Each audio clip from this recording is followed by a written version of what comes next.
Which country has the fattest and most cigarette-addicted people in the world? Stick around and you will find out. Hey there, fellow explorers, what's up? Welcome back to the channel. Today, we're packing our bags and heading to a tiny island nation in the middle of the Pacific Ocean. This nation holds two intriguing, albeit concerning titles. It's the world's fattest and most cigarette-addicted country. So buckle up, because we're about to dive into the complex story of this fascinating, yet troubled, paradise. Now, the title might raise eyebrows, and the answer to this curious question asked earlier is none other than Nauru, a speck of land nestled in the heart of Micronesia. The world's third smallest nation by area, Nauru paints a unique picture, one that's as fascinating as it is unsettling. This tiny island, home to just over 10,000 residents, is graced with pristine beaches and crystal-clear waters. Yet it's also plagued with a dark shadow. Nauru holds the dubious distinction of being both the most obese and the most cigarette-addicted country on our planet. The reality is that the majority of Nauru's inhabitants face a daily battle with obesity and cigarette addiction, a struggle that has come to define their lives. Now, you may be wondering, how did Nauru get this title? So let's take a step back in time. Our journey begins in the late 18th century when Nauru was first inhabited. This tiny island nation, the third smallest by land in the world, was home to the 12 tribes of the Micronesian and Polynesian settlers. These settlers were the ancestors of the Nauruan people we know today. Life back then was starkly different from what it is today. The early Nauruans were seafarers and fishermen, their lives deeply intertwined with the Pacific Ocean that surrounded their island home. They lived in harmony with nature, their diet primarily composed of fish, fruits, root vegetables, and the occasional bird or turtle caught on land. They were skilled craftsmen, renowned for their ability to build canoes and intricate fishing gear.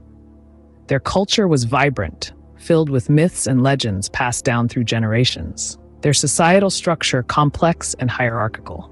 Each of the 12 tribes had a chief, and these chiefs collectively governed the island. Physical activity was a significant part of their daily routine. Whether it was fishing, building canoes, or tending to their small-scale agriculture, the early Nauruans led an active lifestyle. This, coupled with their natural diet, kept them lean and fit, an image that sharply contrasts with the Nauru of today. Despite their isolation, these early Nauruans were not untouched by the outside world. The late 18th century brought European whalers and traders, followed by missionaries in the 19th century.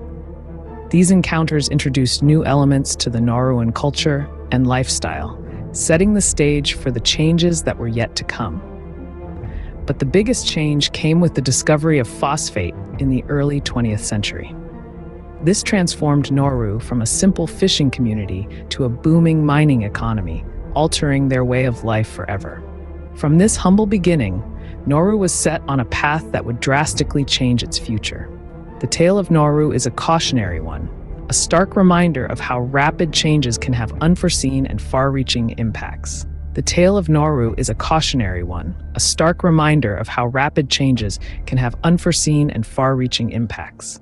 Fast forward to the early 20th century, Nauru struck black gold, but it was not oil, it was phosphate. Imagine the island nation, small and seemingly insignificant, suddenly thrust into the global spotlight with a resource that was in high demand. Phosphate, a mineral used in fertilizers, was discovered in Nauru in the early 1900s. This discovery was akin to finding a pot of gold at the end of a rainbow. The world was becoming increasingly agricultural, and the phosphate in Nauru was like a magic ingredient that could make crops grow faster and stronger. The small island became a hub of activity, with foreign companies and governments rushing in to get a piece of the phosphate pie. The sudden economic boom was like a dream come true for Nauru. The island became one of the richest nations per capita, with its citizens enjoying a high standard of living, the likes of which they had never before experienced. But as with many stories of sudden wealth, this one too had a dark side.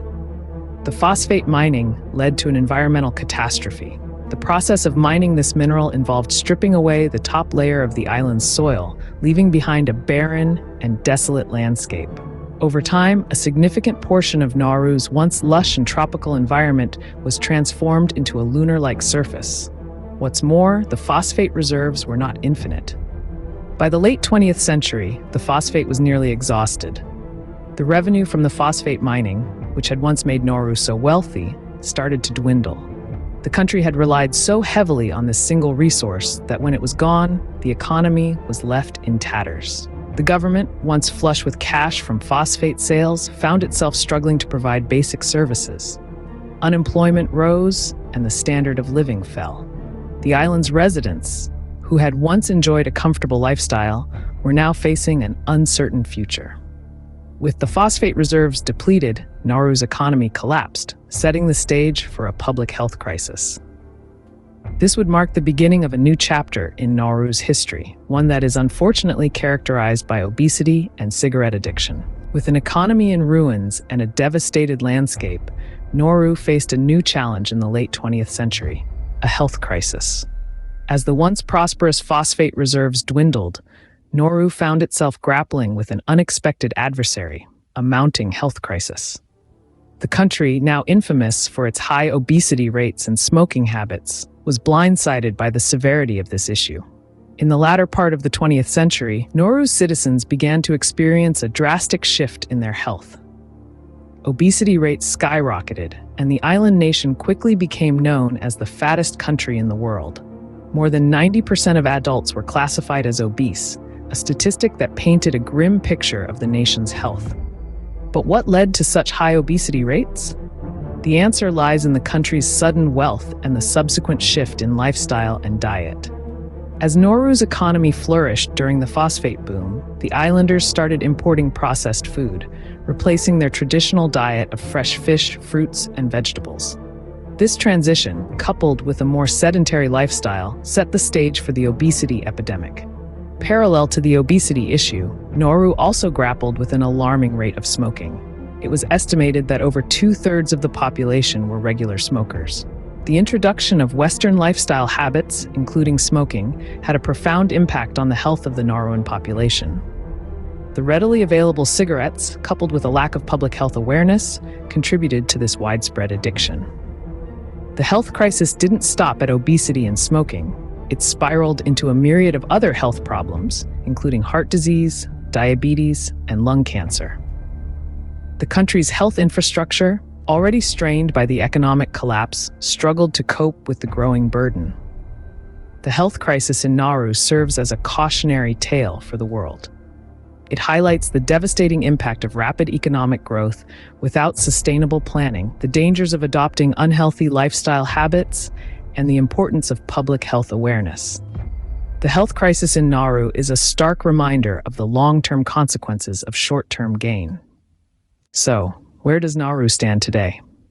Emerging from a past rich in cultural heritage, Nauru faced an unexpected windfall with the phosphate boom. Yet, this fleeting prosperity left the island nation grappling with an unprecedented health crisis, as it claimed the dubious title of the world's most obese and smoke-addicted country.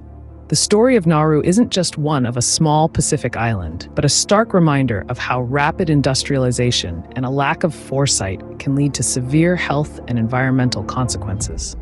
Today, Nauru is wrestling with these challenges, striving to improve the health of its people and restore its once fertile land.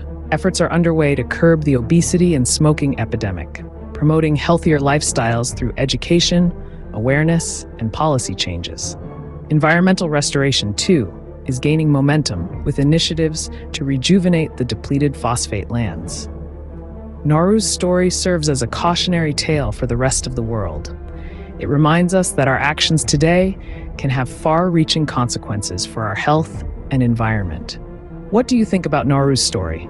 Let's keep the conversation going in the comments below. Don't forget to like and subscribe for more exploration of the world's fascinating and sometimes troubled corners. Until next time, stay curious, stay kind, and remember that even the smallest island can hold the biggest lessons.